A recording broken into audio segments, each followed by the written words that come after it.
iniciando a entrevista com o técnico Rafael Ferro. Ferro, um jogo muito importante, um jogo que seria bastante nervoso, né, por conta do clássico ser entre Cianorte e Cascavel, mas um jogo que o Cianorte não poderia perder, né? O Cianorte estava fora da zona de classificação, mas essa vitória também trouxe o time lá na ponta da tabela, uma vitória importante para o Cianorte, que dentro de casa volta a vencer com a sua torcida no estádio. Evandro, vitória merecida, tá? Tem que ser dito isso. Foi um grande duelo, o adversário teve seus momentos, montamos uma estratégia diferente, bem pensada, dentro do que o adversário propõe, e soltando mais os laterais e culminou até no gol do Cristóvão, né? Mas o que valoriza muito a nossa vitória é o adversário, que tem muita qualidade, todos sabem do padrão que eles sempre exercem, de ter a bola, de dificultar muito a pressão, muito para o goleiro deles jogar com o pé também, enfim. Então valoriza muito essa vitória pelo adversário, com certeza ser líder na Série D é muito difícil, uma chave complicada, que alterna vitórias, derrotas dos times. Os times do Sul entraram na briga também, então uma vitória que traz um alívio, e dormir na liderança sempre é bom, né? E por conta dessa dificuldade, Rafael, que você veio hoje com um sistema um pouco diferente. Você veio com 3 zagueiros ali, já sendo mais por conta do que você esperava, que o Cascavel viria para atacar. Eu gostaria que você falasse também dessa alteração de posicionamento e também da volta do David Cauã. Então, mano, legal você perguntar disso. Na verdade, a gente tem, dentro de cada semana, um jogo para ser analisado. Também dentro do que a gente tinha no elenco, né? O David voltou e não é um volante de ofício, então precisava proteger o David de alguma forma também, para ele ter mais liberdade ofensiva. E eu gosto dos laterais mais no campo do adversário. O Cristóvão tem essa capacidade e o David também.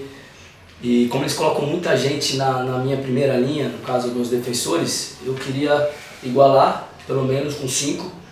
E acabou que deu certo, cara. Eles tiveram alguns momentos, muito por a gente desligar, e a pressão não foi em todo momento. No primeiro tempo, principalmente, a gente não conseguiu pressionar, que é algo que eu prezo.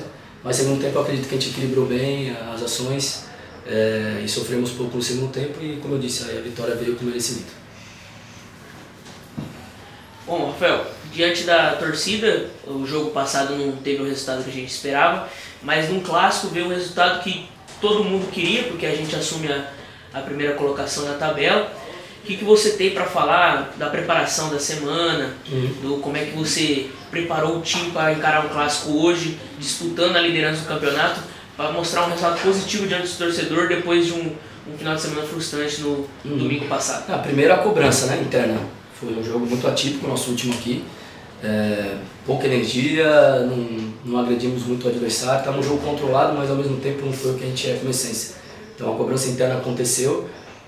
Isso trouxe também para os jogadores o entendimento do que é a competição, que muitos não jogaram. E a gente, desde segunda-feira, sentamos em comissão técnica para fazer uma análise mais a fundo do Cascavel. E a gente escolheu os 3 zagueiros, por isso tudo que eu expliquei na última pergunta. Muito para a gente ter uma linha de 5 mesmo, defensiva, quando o adversário tiver bola, porque eles levam muita gente à frente. E eles não rifam bola, né? Dificilmente rifam. E hoje eles rifaram bastante, muito pela pressão também. Mas enfim, foi tudo bem estudado, mas o principal foi alertar os atletas e cobrar os atletas depois do último jogo aqui em casa contra o São Luís de Juí, que foi muito abaixo. E a partir dali a gente estudar e competir mais, né? Que a competição exige. E é o que eu exijo também como treinador, de eles resplandecerem a face de quem dirige e colocar energia, independente se vai estar bem tecnicamente ou não, colocar energia, que é o que a gente precisa para as coisas acontecerem. E aconteceu. Então estou muito feliz com a resposta deles e que agora a gente se mantenha equilibrado, né, sem oscilar. O mais difícil a gente conseguiu, que é a liderança, e agora se manter é bem difícil. Eles precisam estar em todo o tempo constantes para que a gente se mantenha ali e classifique o quanto antes nessa chave tão difícil que é a nossa. Rafael, e agora o Cianorte, que tem um jogo bastante difícil também em Joinville, no próximo final de semana pela 8ª rodada. O Joinville, que era até então o líder da competição, tem apenas uma derrota, que é para o Cascavel. Sim. E o Cianorte tem esse jogo muito importante, mas o Cianorte também mostra que dá para chegar lá e fazer o resultado. Joinville é um adversário dificílimo, um time muito experiente, e dentro da sua casa também já conhecemos lá, né? Uma arena que empurra o seu time da casa. E a gente se preparar. Agora é mais uma vez amanhã sentar, analisar o Joinville, ver se a gente mantém ou não a nossa estratégia de hoje e ver quem vai estar, quem não vai estar apto, né? Jogadores voltando de lesão também. Vamos ver se o Wilson volta, o próprio Aruba, o Nicolas, tem que ter o pessoal que está nele. A gente ajustar o melhor time. Vai ser um jogo muito difícil, né, cara? Que praticamente vai valer a classificação. E como eu disse antes desse jogo, hoje foi um jogo de mata-mata, cara, com clima, com posição de tabela para liderança e a gente incorporar esse espírito de mata-mata, porque vai precisar lá em Joinville, um adversário muito difícil.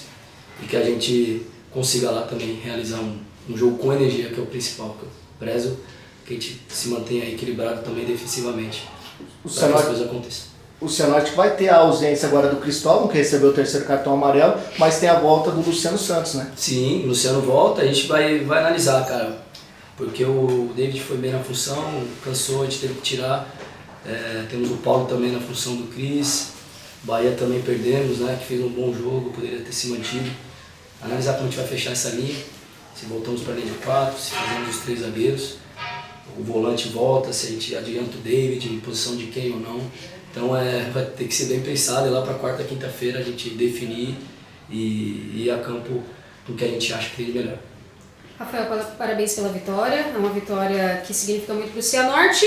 E eu olhei a tabela, né? Tem muito poucos pontos, na verdade. O Cianorte com 12, o Joinville já com 11, então o próximo confronto é contra o Joinville. Essa vitória para você representou um alívio ou também uma preocupação, né? Porque agora vai pegar o Joinville e tá todo mundo acirrado na tabela, né? É uma liderança, a gente é líder, fato, a gente precisa comemorar isso, mas que a gente olhe para baixo e vê que a gente está a poucos pontos do quinto colocado no caso, né? Por culpa nossa e também por mérito do São Luís, eles nos venceram e colocamos o adversário praticamente na competição e eles estão bem, estão competindo e estão esperançosos em classificação também, o próprio Guarani, então está todo mundo com possibilidade de classificação, então essa liderança é muito bom para nós, a gente terminar a rodada líder, mas sabendo que o quarto, quinto, sexto colocado da chave está próximo e a gente precisa o quanto antes pontuar, continuar pontuando e o quanto antes conseguir a classificação nessa chave difícil. E quanto ao posicionamento do Cristóvão, né, com esse gol, imagina a tua alegria, eu vi que ele foi comemorar ali perto de vocês, da comissão técnica, o que representou isso para você? O Cris merece, cara, é o nosso jogador mais velho, ele tá aqui porque ele quer, tá? É bom a gente dizer isso, ele quer estar aqui. Ele teve várias possibilidades de saída, ele se manteve, quis ficar e ele é meu capitão, ele me representa, a gente troca muita ideia, é um cara muito experiente, com rodagem, com acessos, ele merecia isso, cara, ele merecia, tem se dedicado muito no dia a dia e o grupo ama ele, abraçou, motivo de muita risada lá agora, que foi um golaço, acho que faziam 2 anos, se não me engano, que ele não fazia um gol e foi um golaço absurdo, saiu lá de trás, pedalou, chutou com a perna ruim ainda, que ele disse que é boa. Então ele merece isso, que ele comemore, porque ele tem se dedicado bastante, não só pelo time, mas pelo projeto que ele encabeça sendo líder dos atletas. Professor, eu queria que você falasse sobre a torcida. A gente vem de um resultado adverso, com chuva, com frio. Sim. A torcida compareceu, incentivou o time do início até o fim, é um clássico, né? Sabendo que é penúltimo jogo em casa, né? Legal essa participação da torcida. Legal falar da torcida, pedir desculpa pelo último jogo, tá? Que quem veio ao estádio não viu o que a gente e agradecer, porque um dia de frio com chuva e o torcedor vir, mostra que acredita, mas o torcedor, ele é o retrato do que está acontecendo no campo, sabe? Assim, a gente pode ter errado algumas situações, mas eles viram uma energia hoje, eles viram um time mais competitivo e eles vêm junto, é o que eu digo a eles vão, o torcedor vai ser o que a gente é em campo. Se a gente agredir, se a gente colocar energia, se a gente colocar volume no adversário, o torcedor vai vir junto e a gente em unidade consegue as vitórias. Então agradecer ao torcedor e que no próximo jogo em casa aqui eles continuem vindo, tomara que com bom resultado de Joinville para vir mais gente aí para nos ajudar. Rafael, vendo esses jogadores que não vão estar disponíveis para você contra o Joinville, a gente hoje viu que você acionou alguns jogadores da base. Qual foi o seu pensamento para ter acionado eles? Se você pensa em colocar eles para rodar o time, pensando em suprir essas ausências que você vai ter no próximo jogo contra o Joinville, porque visando um jogo que pode classificar o Cianorte ou não? Legal você perguntar disso, falar disso, cara. Eu prezo muito... Quando eu fui atleta, né? E alguém me oportunizou lá atrás. E muitos treinadores não têm coragem de oportunizar jogadores. E aqui, mesmo o Sub-20 não conseguindo a classificação, esse objetivo na competição paranaense, você tem que analisar individualmente os jogadores e ver quem a gente pode oportunizar e continuar um projeto. E não só falar, e fazer. E algo que eu sempre tive na minha vida foi coragem. Independente do que vai acontecer com o atleta, ele precisa ser oportunizado. Ele trabalhou para isso, treinou bem a semana. Se o David não jogasse, o Igor ia ser titular. Para ficar claro para vocês. Porque ele demonstrou na semana e demonstrou no campeonato que ele pode estar junto. É um atleta com força, com mobilidade, com energia, atento a todos os detalhes. E não só ele, o Netinho foi pro banco, o Negueba voltou pro banco. Todo mundo tá dentro do processo. Que a gente faça e não só fale, com coragem para fazer. E ele entrou, uma outra jogada não acertou, mas você vê que ele está ligado, ele está monitorando o espaço. Um atleta muito inteligente. E a gente vai dar sequência sim. Vai dar sequência porque esse é o projeto, esse é o propósito. Oportunizar atletas e a gente fazer de fato o que a gente planeja, para que o clube também se consolide, consiga fazer negócios e dependa só da gente, né? É isso. Beleza, gente? Fechou. Obrigado. Obrigado, Rafael. Baita de uma